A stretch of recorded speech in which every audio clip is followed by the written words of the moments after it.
کا تذکرہ کرنا چاہتا ہوں جس کی وجہ سے آج تک نام رسول چل رہا ہے۔ اس بی بی کا تعارف کروانے سے پہلے میں اپنی مکمل کم علمی کا اعتراف کرتے ہوئے جملہ ضرور کہوں گا، کسی بشر میں طاقت نہیں کہ وہ بتائے کہ حقیقت زہرا کسے کہتے ہیں۔ اس بی بی کی حقیقت پڑھنے کے لیے لہجے کا توحید ہونا ضروری ہے۔ مولا حسین ان ہاتھوں کو سلامت ہے، لہجہ توحید ہو، لفظ قرآن ہو، سماعت رسول کی ہو، سننے والا علی ہو، پھر کوئی بتائے کہ زہرا کسے کہتے ہیں۔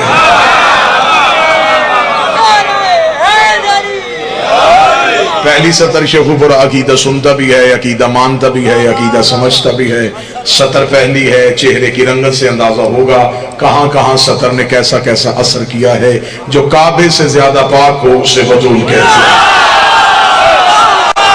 بادشاہ حسین ان ہاتھوں کو سلامت فرمائے، آقا زاد ان ہاتھوں کو کسی کا محتاج نہ فرمائے۔ میں نے جملہ کہا جو کعبے سے زیادہ، جو کعبے سے زیادہ، جو کعبے سے زیادہ پاک ہو، جو کعبے سے زیادہ پاک ہو اسے بطول کہتے ہیں۔ جو ہاتھ اٹھ گیا اسے نو دے دی کہ عقیدہ کیسا ہونا چاہیے اور کیسا پڑھنا چاہیے اور کیسا سننا چاہیے۔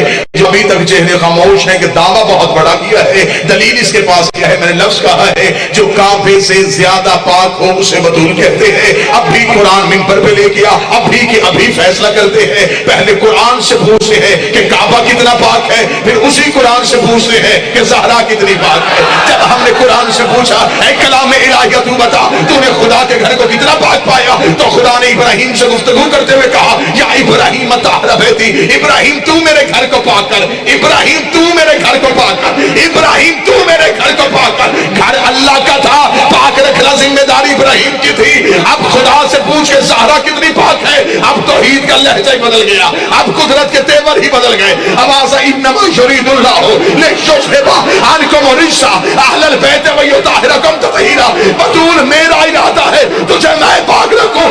کعبہ اتنا پاک ہے جتنی ابراہیم میں طاقت ہے، بطول اتنی پاک ہے جتنی توحید میں طاقت ہے۔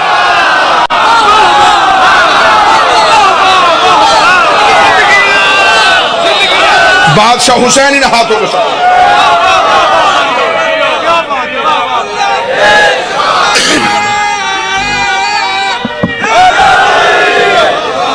بطول اسے کہتے ہیں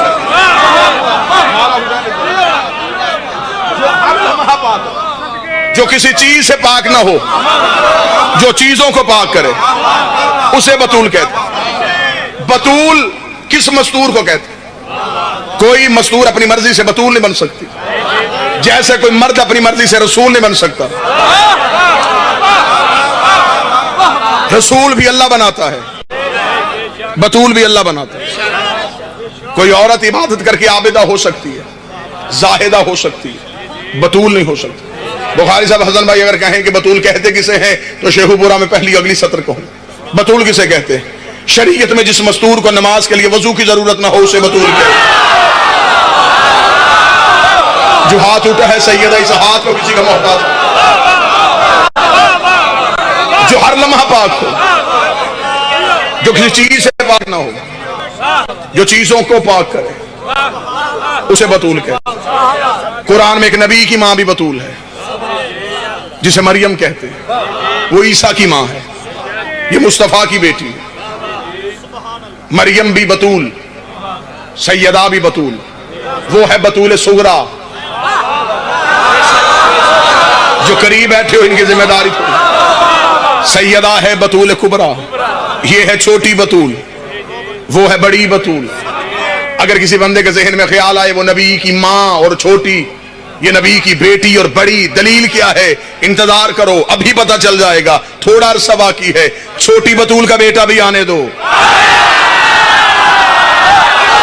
جو مات میں بیٹھے ہو یہ ہاتھ بلند کرنا، چھوٹی بطول کا بیٹا بھی آنے دو، بڑی بطول کا بیٹا بھی آنے دو۔ وقت نماز قریب ہوگا، اس وقت مریم کا بیٹا کہے گا زہرا کا بیٹا میں تیرے پیچھے نماز پڑھ رہا ہوں، میرے بارہویں کے قدموں پہ مریم کا بیٹا سر رکھ کے دنیا کو بتائے گا اے عقیدہ درست کرو، جس کا آخری بیٹا عیسیٰ کے پیچھے نہیں پڑتا اس کا باپ کسی بت پرست کے پیچھے گیا۔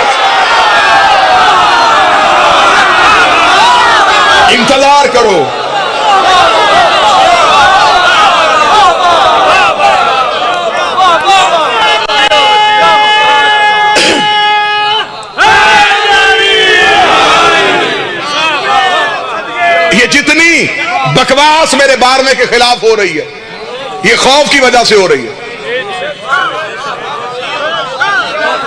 दुश्मन थर थर कांप रहा है, जुल्फकार नियाम से बाहर निकलने वाली है। सिर्फ जिंदों से हिसाब नहीं लिया जाएगा,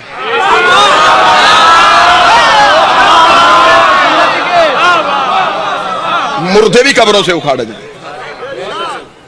इंतजार है बारहवें का, वो आए।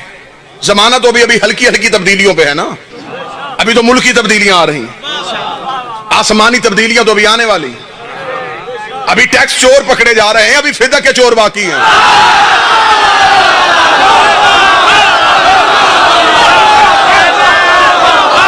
नैब का हिसाब और होता है, इमाम गैब का हिसाब और होता है। बिस्मिल्लाह। कदा कर रहे हैं लोग, शान अबू कराब कदा कर रहे हैं लोग, मौला अली को छोड़ के किस बात की नमाज अदा कर रहे हैं। जन्नत के वारसों से अदावत के बावजूद जन्नत में दाखिले की दुआ कर रहे हैं। सहीलाल कलंदर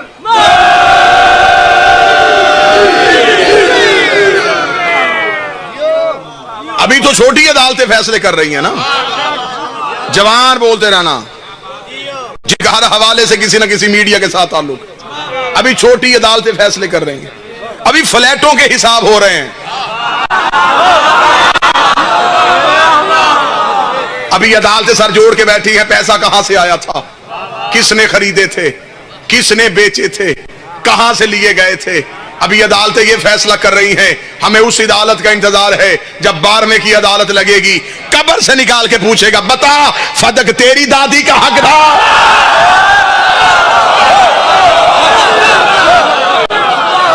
ये जितनी बकवासात हो रही है, ये खौफ की वजह से हो रही है।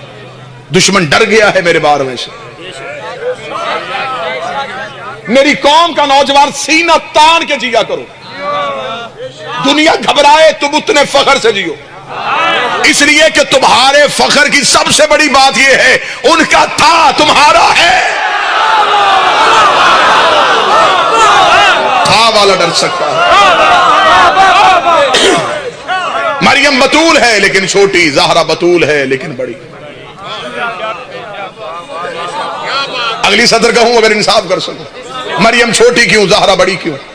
मरियम का सिर्फ एक बेटा मासूम,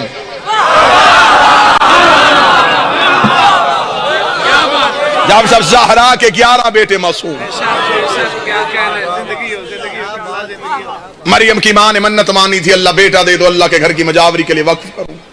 खुदा ने बजाय बेटे के दे दी बेटी। हाथ में पकड़ के कहने लगी, मेरे अल्लाह मैंने तो तेरे घर की मजावरी करवानी थी, ये तो बेटी है, इसे तेरे घर में कैसे छोड़ूं? माएं बहनें मजलिस में तशरीफ फरमा होती हैं, इशारतन जुमला देने लगा, मेरे मालिक ये बेटी है, ये हमेशा तेरे घर में नहीं रह सकती। फरमाया छोड़ के आ, बतूल है।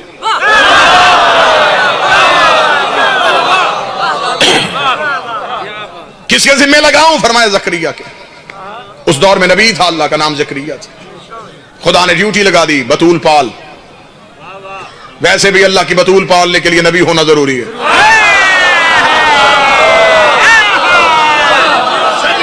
पाल बतूल, तुझे भेजा किस लिए? जनाब जकरिया ने कहा, मेरे मालिक घर लेके जाऊं? फरमाया अपने घर नहीं, मेरे घर लेके जा। हुजरा बना, वहां मेरी कनीज को छोड़। हुजरा बन गया अल्लाह के घर में, दरवाजा बंद करके ताला लगा के चाबी जेब में डाली। तबलीग दीन की खातिर जकरिया चले गए। तबलीग करते करते जहन में ख्याल है, वो जिसे छोड़ के आया उसे भूख लगी होगी। जो करीब है तो थोड़ी हिम्मत कर। जल्दी से जनाब जकरिया घर की तरफ दौड़े। ज़ौजा से कहा, जल्दी कर, खाना बना मरियम का।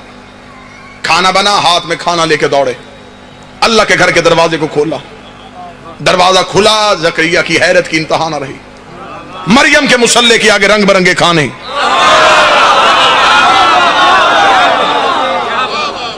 बेमौसमे फल। जनाब जकरिया देख के कहते हैं, मरियम बाहर गई नहीं, बाहर से अंदर कोई आया नहीं, ये खाने कहां से आए? ये फल कहां से आए? कनी से परवरदिगार ने आसमान की तरफ इशारा किया,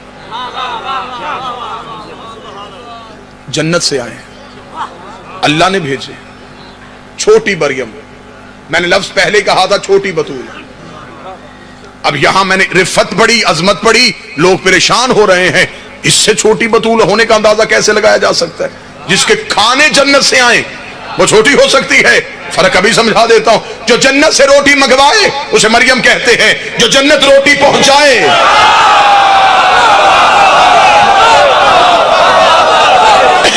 उसे ज़हरा कहते।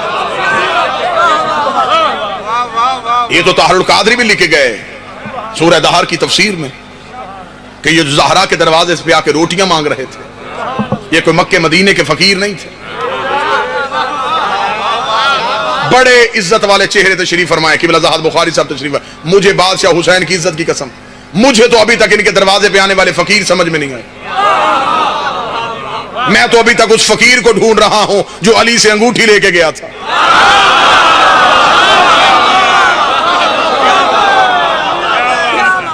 मुझे वो फकीर आता हुआ नजर आया है, जाता हुआ नजर नहीं आया। कहां से लेके फिर कहां चला गया। लेकिन लिखा है ये अल्लाह के भेजे फरिश्ते थे जो ज़हरा के दरवाजे पे रोटी मांग रहे। मेरी कौम के बच्चे को भी पता है कि फरिश्ते खाते नहीं, सर नहीं, जुबान को जहमत देंगे। फरिश्तों को भूख नहीं लगती। फरिश्ते करते क्या है? हाँ ठीक है, इबादत इलाहिया। जो क़याम में है वो क़याम में अपनी मर्जी से रकू भी नहीं कर सकते। जिन्हें अल्लाह ने रकू के लिए मौक़िफ़ रखा वो रकू में रहेंगे, जिनके सजदे के लिए कहा है वो सजदे में रहेंगे। और कानून कुदरत है कि अपना काम उस वक्त छोड़ा जाता है जब उससे अफजल काम मिले। यह है थोड़ी सी ज़हन के भटकने का खतरा। असल काम तब छोड़ा जाता है जब अफजल काम मिले। मैं मजलिस से शबीर पढ़ रहा हूं, मुझे दरवाजे से आके किबला इमरान मुजहरी साहब कहे, अलवी साहब मजलिस छोड़े, आए पहले चाय पिए। तो क्या मुझे मिंबर छोड़ना चाहिए? मैं कर रहा हूं अफजल काम, वो है कमतर काम। हाँ ये हो सकता है कि मैं चाय पी रहा हूं और मुझे आगे चाय छोड़े, मिंबर खाली है, वो इसके लिए छोड़ा जा सकता है, ये उसके लिए नहीं छोड़ा जा सकता। अब शेखुपुरानी पंजाब का मजमा मेरी आंखों के सामने, इंसाफ करना। फरिश्ते कर रहे थे अल्लाह की इबादत, खुदा ने कहा तस्बीहां छोड़ो, ज़हरा से मांगो। फरिश्तों ने इबादत छोड़ के सैयदा के दरवाजे पे हाथ फैला के दुनिया को बता दिया, इसके दरवाजे पे मांगना फरिश्तों की इबादत से अफजल है। रोटियां मांगी गई।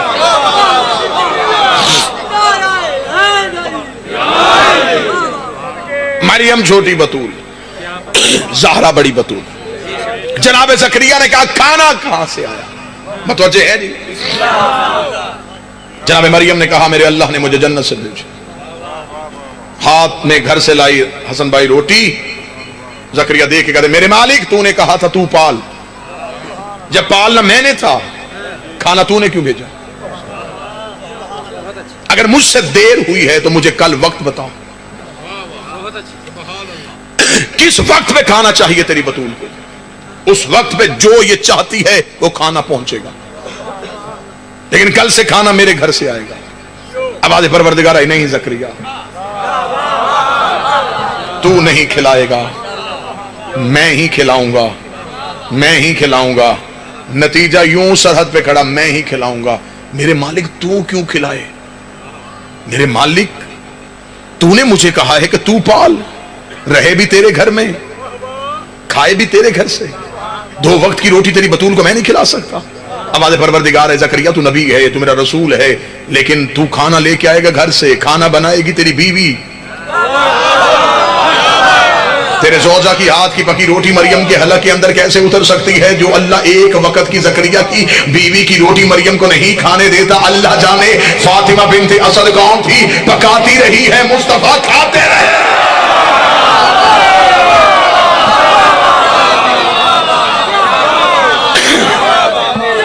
जनाब ज़करिया ने कहा मेरे मालिक रहे तेरे घर में, खाए तेरे घर से, तो फिर मैंने क्या पाला? کفالت یہی ہوتی ہے نا، یا رہائش دو یا خوراک دو. رہائش بھی تو نے دے دی، خوراک بھی تو نے دے دی، تو پھر میں نے کیا پالا؟ اب آواز زکریا دیکھ، رہے میرے گھر میں، کھائے میرے گھر میں، میں قرآن میں لکھوا دوں گا تم نے پالا. خرچہ میرا، چرچا تیرا. رکھوں گا اپنے گھر میں، کھلاؤں گا اپنے گھر سے، دنیا کو بتاؤں گا تم نے پالا. رہے گی میرے گھر میں، کھائے گی میرے گھر میں، میں کہوں گا تم نے پالا. رہے گی میرے گھر میں، کھائے گی میرے گھر میں، میں کہوں گا تم نے پالا. رہے گی میرے گھر میں، کھائے گی میرے گھر میں، میں کہوں گا تم نے پالا. یہ مجلس میں ہر ذاکر، ہر خطیب میزبان کی حیثیت سے ہے، ہر ایک بانی کی حیثیت سے. آپ جتنے بھی آئے ہیں ہمارے مہمان ہیں، ہاتھ باندھ کے کہنے لگا نتیجہ ضائع نہ کرنا. خدا نے کہا رہے گی بھی میرے گھر میں، کھائے گی بھی میرے گھر میں، میں کہوں گا تم نے پالا. رہے گی میرے گھر میں، کھائے گی میرے گھر میں، میں کہوں گا تم نے پالا. رہے گی میرے گھر میں، کھائے گی میرے گھر میں، میں کہوں گا تم نے پالا. بات مصطفیٰ کی آئی. خدا نے کہا ابو طالب رہے گا بھی تیرے گھر میں، کھائے گا بھی تیرے گھر میں، میں کہوں گا ہم نے پالا. وہاں کہہ رہا ہے تم نے پالا.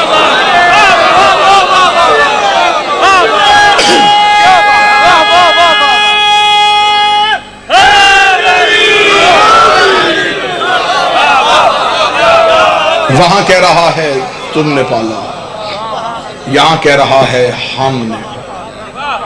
بیٹھی تھی اللہ کی کنیز، یا فرشتے کے پروں کی سرسراہٹ محسوس، کانپ گئی مریم مصلی پہ. بتول جو تھی دیکھا دی کون ہے؟ فرشتے کی آواز ہے، بی بی گھبرا نہیں، انا رسول ربک، میں تیرے رب کا فرشتہ بھیجا ہوا رسول ہوں. کیوں آیا ہے؟ تجھے روٹی دینے نہیں، تجھے بیٹا دینے آیا. پہلے لے کے آتا تھا کھانا، اب دینے آیا ہوں بیٹا. بی بی پوچھ رہی ہے تو کون ہے؟ اس نے کہا میں رب کا رسول ہوں، تجھے بیٹا دینے آیا ہوں. یہاں مریم سے کہہ رہا ہے تجھے بیٹا دینے آیا ہوں. زہرا کے دروازے پہ گیا، فضا نے پوچھا کون ہے؟ کہتا فرشتہ ہوں، روٹی لینے آیا ہوں. یہاں دیتا ہے، وہاں مانگتا ہے. یہاں دیتا ہے، وہاں مانگ. زمانے کو ابھی تک عرفان ہی نہیں ہو سکا کہ زہرا کہتے کسے. کسی نے کہا مصطفیٰ کی بیٹی، کسی نے کہا علی کی زوجہ، کسی نے کہا حسنین کی اماں. توحید کے راز کو بطول کہتے ہیں، اللہ کے چھپے ہوئے راز کو بطول، مشیت الہیہ کو بطول کہتے ہیں. کائنات کی وہ مبلغہ ولایت امیر المومنین جو قتل ہوئی ہے ولایت علی کی تبلیغ کے جرم. حاضری تمام ہوئی، رات تک مجلس جاری رہے گی. ملک بھر کے ذاکرین آپ کے سامنے آ کے بارگاہ امامت میں نذرانہ عقیدت پیش کریں. ساری زندگی بھی شیعہ روتے رہیں. زہرا تیرا ایک لمحے دربار میں جانا ہے.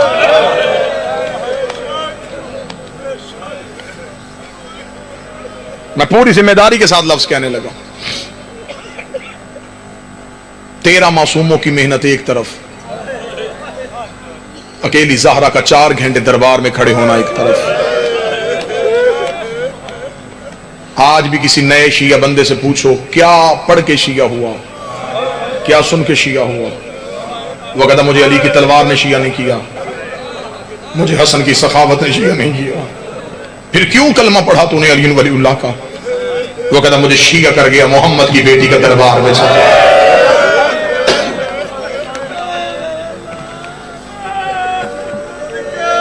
مناظرہ ہوا تھا پنڈی بھٹیاں کے قریب. مناظرے کا موضوع تھا جنازہ رسول حق کے بطول. شیعہ کی طرف سے مناظر تھے مبلغ اعظم مولانا اسماعیل اعلی مقام. مناظرے کا جج تھا ایک اہل سنت زمیندار، نام تھا اس کا چودھری عاشق. سنی تھا، دانشور تھا، فیصلے لوگوں کے کرتا تھا عقل کے مطابق. مناظرے کا جج اسے معین اس لیے کیا گیا کہ وہ فیصلہ حق پہ کرے گا. ظہر تک مناظرہ ہوتا رہا. ظہر کے وقت ظہر کی اذان ہوئی، نماز کا وقفہ ہوا. چودھری عاشق اپنے مولوی کے پیچھے نماز پڑھنے مسجد میں چلا گیا. جتنی دیر نماز پڑھتا رہا روتا رہا. نماز ختم ہوئی، نمازیوں سے کہنے لگا سارے مسجد سے باہر جاؤ، مجھے مولوی سے تنہائی میں بات کرنی. सारे नमाजी मस्जिद से बाहर भेज के मस्जिद का दरवाजा बंद करके कुंडी लगाई, अपने मौलवी के सामने बैठ गया। उसने देख मौलवी, हमारे घर गांव में है एक सैयदों का घर, वो अपने घर के अंदर रोते थे, तू हमें कहता था इन्हें को ना रोया करे। मैं एक दिन अकेला उनके घर गया था, मैंने जाके पूछा था सैयदों क्यों रोते हो? उन्होंने कहा था कि हमारी मां दरबार में गई थी। मौलवी, मैंने रात की तारीकी में तेरे घर आके तुझसे मसला पूछा था, तूने मुझे कहा था कि शिया झूठ बोलते हैं। मैंने उन सैयदों से कहा था इतना बड़ा इल्जाम तुमने कैसे लगा दिया अगर रसूल की बेटी कहीं गई हो? उसने कहा हम अपना मौलवी बुलाते हैं, तू अपना मौलवी ले आ। उन्होंने बुला लिया है अपना मौलवी, वो बैठा है डेरे पे किताबें लेके। मुझे इन किताबों की समझ नहीं आ रही, तू किताब दिखाता है वो दिखाता है, मुझे नहीं समझ आ रही इन किताबों में क्या लिखा है। ये भी तो आखिर मौलवियों ने लिखी है। मेरे जहन में एक सवाल है, मुझे उसका जवाब दे, मैं मुनाजरा खत्म करूं। मौलवी ने कहा क्या सवाल है? चौधरी आशिक ने रोके कि मुझे सिर्फ इतना बता, मेरी नबी की दरबार गई थी? मैंने ये नहीं पूछा किस किताब में क्या लिखा है, सिर्फ इतना बता गई थी? उसने कहा चाचा आशिक नबी की बेटी का बनता नहीं था। उसने कहा बनता छोड़, गई थी। उसने कहा नबियों का विरसा कोई नहीं होता। उसने कहा विरसा छोड़, गई थी। उसने कहा हदीसें कहती हैं नबी जगीरें छोड़ के नहीं जाते। उसने कहा सब कुछ छोड़, बता गई थी? उसने कहा हाँ चौधरी आशा गई थी। रो के जिगर पे हाथ रख के कहता है अब मुझे बता वापस खाली आई थी या कुछ लेके आई थी? उसने कहा किताबें लिखती हैं वापस खाली चली गई थी। रो के कहने लगा मेरे मरने के बाद मेरी बेटी किसी कमी के दरवाजे पे जाए और रा के कहे मैं चौधरी आशा की बेटी हूँ, मुझे बताओ खाली भेजोगे या दे के भेजोगे? कहने लगा दे के भेजेंगे, बेटी जो तेरी है। रो के ना मेरी बेटी का हया करते हो, मोहम्मद की बेटी का किसी ने हया नहीं किया। चली जो गई थी, नहीं भी बनता था फिर भी कह देते कि बाप के बाद पहली बार आई है, खाली तो ना भेजते। दरवाजा खोला, रोता हुआ वहां गया जहां मुबल्लिग आज़म बैठे थे। पगड़ी उतार के मौलवी इस्माइल के कदमों में फेंक, हाथ बांध कर बंद कर इस्माइल किताबें। मुझे पता चल गया कि नबी की बेटी खाली आई है। ये कहने के बाद उसने जो अगली बात की, शिया कौम के मरने के लिए है, रोने के लिए नहीं, कफन में रोना, इस बात को याद करके। पी नासिर बुखारी साहब हाथ बांध के कहने मौलवी इस्माइल ये हमारे गांव का सैयद तेरे पास बैठा है, दोनों मिलकर मशवरा करके मुझे बताओ उस जगीर की कीमत कितनी थी? जितनी कीमत बनती है मैं जमीनें बेचूं, मैं बेटियों के जेवर बेचूं, मैं उतने पैसे लाके इन सैयदों के घर दूं ताकि ये सैयद तो अपना रोना बंद करे। इतना कहना था। मौलाना इस्माइल ने चीखे मार के हम जगीर को नहीं रोते। उसके फिर किस बात पे रो रहे हो? मौलवी इस्माइल रो के कहते चौधरी आशिक जब दरबार में गई सर के बाल काले थे, जब वापस आई सर के बाल सफेद हो गए। रो के कहने का इतना दुख हुआ, बीबी को खजूरों के बाल का, मौलवी इस्माइल का बाल का दुख नहीं था। दरबार में कहा गया फातिमा तू झूठ बोल रही है। रोती रोती दरबार में गिर गई। रो